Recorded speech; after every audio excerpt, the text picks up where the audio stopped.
Senator Urquhart. Thank you, Madam Acting Deputy President. I rise to speak on the Greens bill for a government-run beverage container deposit and recovery scheme, a scheme that would collect a deposit from importers and producers of beverage containers under 4 litres and provide a full refund to consumers when containers are returned to a collection point. Doesn't sound like a bad idea, does it? In spirit, it's not. But instead of allowing the reasonable processes the government is taking through COAG to run their course, the Greens have put this bill up today. Instead of trying to get an outcome that is fitting with the South Australian scheme that has been running for 35 years. Instead of trying to get an outcome that is fitting with the recently enacted Northern Territory scheme. The Greens want to throw out these schemes and implement a national scheme. A national scheme that is government-run rather than use the current state-based industry-run schemes as a base. There is definitely a need for further work in this area. The schemes in South Australia and in the Northern Territory are based on industry-run arrangements. This bill proposes a government-run scheme. A government-run scheme that would be a different mechanism over and above the 2 existing arrangements. Logically, this only leads to increased regulatory complexity as well as cost to industry and the community. I'm unsure why the Greens consider it's a good thing to increase regulations in this space when we have a system that works. It is run in South Australia and the Northern Territory. Federal Labor is committed to reducing the amount of packaging waste and litter in our society. This includes increasing recycling facilities and schemes for beverage containers. We want to continue to work on this with state and territory governments through the COAG process to expand the schemes to all states and territories. We are not in favour of a national government-run scheme. What we are actually doing at the moment is to work through the COAG regulation impact statement process. This process is across the broad issues encompassing packaging waste and includes container deposit schemes. This process has just reached the decision regulation impact statement stage. That means that this bill, which would be over and above state schemes, would sideline all of the good work done during the COAG process. It is appropriate that we continue the good work underway in the COAG processes, work that is seeking to expand the South Australian and Northern Territory industry-run schemes, not impose national government-run regulation of packaging waste. According to the consultation regulatory impact statement for COAG, Australia's packaging recycling rate has increased from 39% in 2003 to 63% in 2011. This was achieved through concerted industry and state and local government action and also the Australian Packaging Covenant. I repeat, this increase in recycling rates in just 8 years from 39% to 63% is quite an achievement. And it has, again, as I said, been achieved through cooperation by industry, state and local governments with the Australian Packaging Covenant. This matter has been progressed by government and industry working together.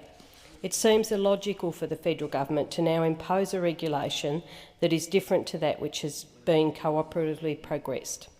I understand that the Australian Packaging Covenant represents a commitment by governments and industry to the sustainable design, use and recovery of packaging. It is a voluntary component of this cooperative co-regulatory model which has been designed to reduce the environmental impacts of consumer packaging.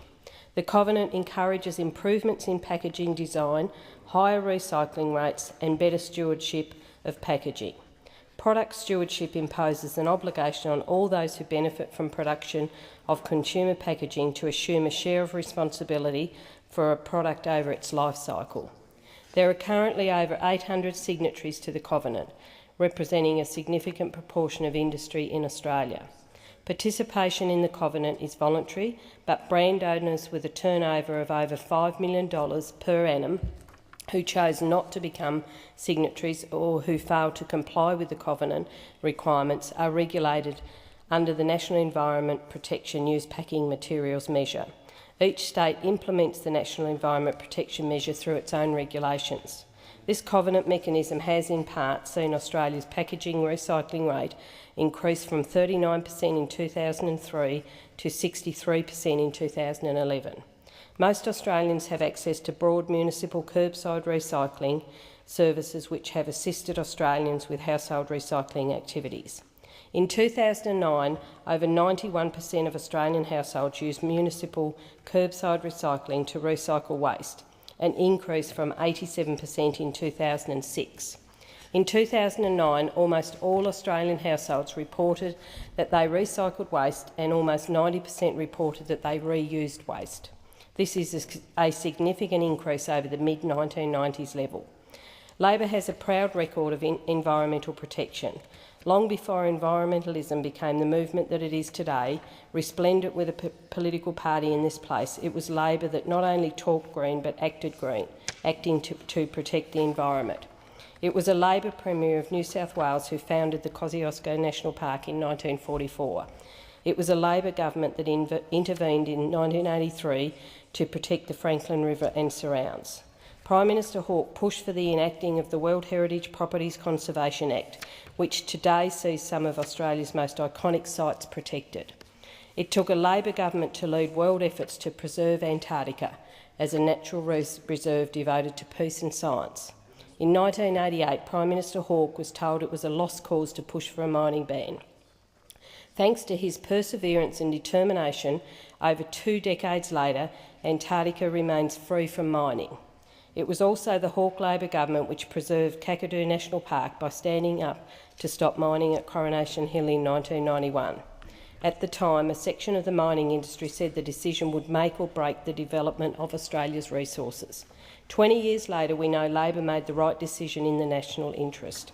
It is Labor that World Heritage listed the wet tropics of Queensland, the Daintree rainforest, and Labor that created the Great Barrier Reef Marine Park and the authority to manage it.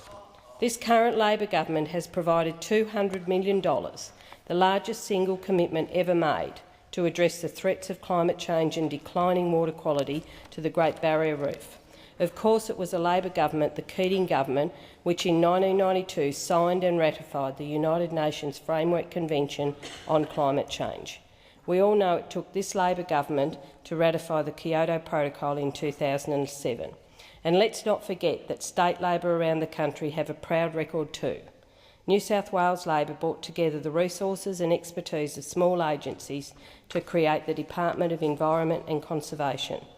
They created financial incentives for pollution reduction by introducing load-based licensing for air and water pollutants and enacted New South Wales' first contaminated land remediation laws.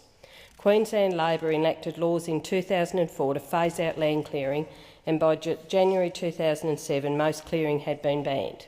Tasmanian Labor, working with federal Labor, are working through the details to perfect further high conservation value forests. Tasmanian Labor introduced the Climate Change State Action Act 2008 to provide for a legislated emissions reduction target to reduce emissions to at least 60% below 1990 levels by 2050. Labor in Victoria committed to the state to a 20% emissions reduction target by 2020. ACT Labor has set a target of 40% by 2020. And let's not forget the Clean Energy Future package that federal Labor negotiated through this parliament, demonstrating our commitment to striking the balance between economic growth and environmental protection, putting a price on carbon that will cut Australia's emissions by 5% by 2020. And by 2050 we'll have cut our emissions by 80%. Acting to protect our environment and preserve our nation for generations to come is not new to Labor. We've been doing it proudly for years. I note a recent campaign launched by the Australian Workers' Union in Tasmania around preserving both the mining industry and the natural environment, a campaign where mining industry employees are seeking community support to continue their trade in just 1% of the region. The workers and their unions are saying that they've done both for over 100 years. They want to continue to do both for the next 100. Mining is a critical part of the region's economy, and with several major projects currently planned, mining will continue to play a central role in the North West Future's prosperity. Labor has a proud record of environmental protection. We continue to work hard to strike the balance. This bill doesn't strike the right balance. It doesn't respect the national cooperative work that has been done across the whole packaging waste and litter issue. It's a heavy-handed national approach that seeks to undo the good work done at the COAG table. Good work that has been seeking to involve industry, involve all levels of government to find a good outcome. In December last year at the COAG table, Environmental Ministers released the Consultation Regulation Impact Statement. This was an important step in better managing packaging waste and litter nationally. On the 24th of August this year, Environment Ministers met to consider outcomes of the consultation process and make a decision on next steps in addressing the ongoing problems of packaging waste and litter.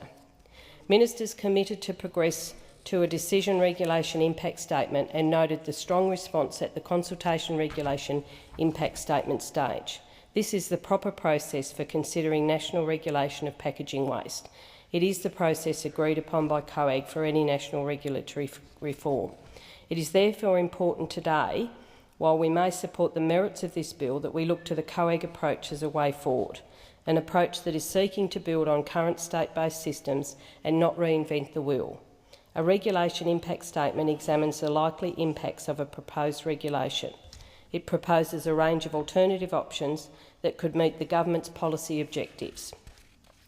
It is an important means of providing evidence of what the problem that we're attempting to solve is and formalising the problem so that costs and benefits of each option can be assessed. This bill preempts the appropriate and transparent consideration of the costs and benefits of national approaches to packaging waste and litter, which is currently underway. Once the regulation impact statement process has concluded, COAG's Standing Council on Environment and Water will be in a better position to assess the merits of a range of national approaches to addressing packaging waste and litter, including a national container deposit scheme. The Australian Government and all state and territory governments made a commitment at the beginning of this process. This commitment was that the regulation impact statement process would be open and consultative and allow for a balanced assessment of all options, including a national container deposit scheme. Consistent with the commitment to having an open and transparent process, stakeholders have been involved throughout, including through two workshops. The first workshop was used to gain the stakeholders' views on the range of problems. At the second, stakeholders sought to identify options which will target and address these problems. At their recent meeting in August, Ministers made a commitment that the process would continue to be transparent and consultative. As mentioned earlier, the Consultation Regulation Impact Statement was released on the 7th of December last year for an extended 4-month public consultation. As part of the consultation process, a series of public forums were held. They commenced in Brisbane on the 13th of February this year and ran through to the 7th of March in capital cities, as well as the 3 regional centres of Bunbury, Townsbury and Albury. These forums provided an opportunity for people to discuss the Consultation Regulation Impact Statement in further detail, to ask questions in relation to its findings and assumptions, and importantly give their views on the options that were proposed. The Consultation Regulation Impact Statement was just that, a consultation document. It did not endorse one particular option over another, but is aimed at stimulating further discussion on how to address this important issue. The subject has attracted a great deal of interest. Hundreds of submissions from industry, environment groups, the community and local government showed strong support for further action to address the impacts of packaging waste and litter. The community is getting behind this reform. We must follow the process that is seeking comprehensive change to management of packaging waste and litter. Yes, a container deposit scheme could play a good part of this. We are moving through the process. I remind the Senate that Ministers carefully considered the submissions received during the consultation process. The Environment Ministers committed to pushing ahead with a decision regulation impact statement to provide a more detailed analysis of the potential impacts of the options. Regulatory change can only take place once this decision regulation impact statement has been conducted, so this represents a significant step forward in this process. This is the appropriate process for considering national regulation of packaging waste and litter. National regulation that builds upon the good work done in South Australia and more recently in the Northern Territory. National regulation that builds upon the work done by all Environment Ministers and by industry. 7 options were assessed in the Consultation Regulation Impact Statement in terms of their costs and benefits for packaging waste and litter. 2 key stakeholders, the Boomerang Alliance and the beverage industry, proposed specific options to reduce packaging waste for the Regulation Impact Statement to assess. At their August meeting, Ministers agreed that, in addition to the options considered in the Consultation Regulation Impact Statement, 3 further options will be included in the Decision Regulation Impact Statement. The first additional option is an industry co-regulatory stewardship scheme that will focus on beverage containers only. The second additional option is an approach similar to the Australian Packaging Covenant, with a substantial increase in funding from industry for packaging, recycling and litter initiatives. The third additional option is a container deposit model based on the South Australian system.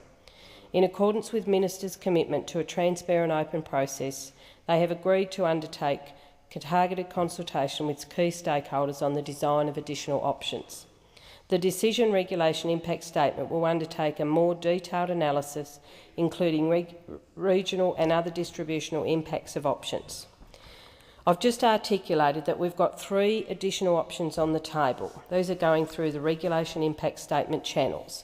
These are seeking to build on the existing work done over many years to limit packaging waste and litter.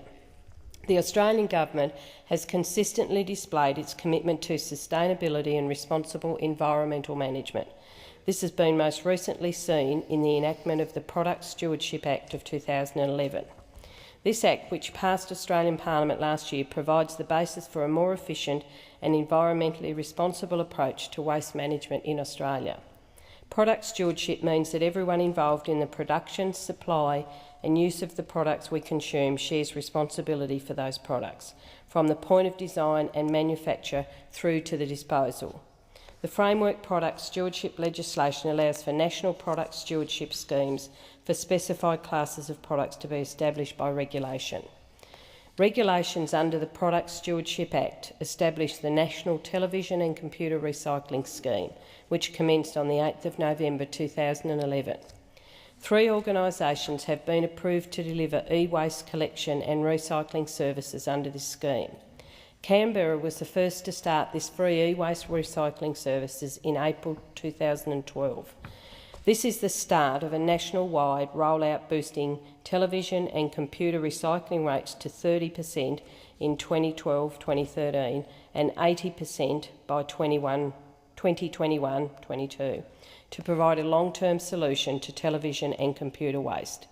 Televisions and computers contain valuable non-renewable resources, including gold and other precious metals, as well as hazardous materials including lead, bromine, mercury and zinc. By recycling them, we can recover useful materials and at the same time reduce health and environmental risks. The National Television and Computer Recycling Scheme is funded and implemented by the television and computer industry and regulated by the Australian Government under the Product Stewardship Act. Again, I've articulated that Labor is committed to reducing both packaging waste and litter, as well as boosting recycling of a whole range of products. Labor is committed to striking a balance. Labor is committed to following established processes and working with stakeholders, including industry and other levels. The intent of this bill has merit. No one in this place will dispute that. But what we need is to continue working through the current channels. We need to get the facts on the table through the Regulation Impact Statement, because Labor is committed to continuing its proud record of getting the balance right between protecting the environment and promoting economic growth. It's why we're pricing carbon. It's why we're creating the biggest marine national park in the world. And it's why we're progressing this important waste management reform through the appropriate channels, the COAG process. The Greens want to throw out the schemes operating in the Northern Territory and implement a national scheme over and above these schemes, instead of trying to get an outcome that is in fitting with the South Australian scheme that has been running for 35 years. This bill proposes a government-run scheme. A government-run scheme that would be a different mechanism over and above the 2 existing arrangements. Logically, this only leads to increased regulatory complexity as well as cost to industry and the community. Federal Labor is committed to reducing the amount of packaging waste and litter in our society. This includes increasing recycling facilities and schemes for beverage containers. We want to continue to work on this with state and territory governments through the COAG process to expand the schemes to all state and territories.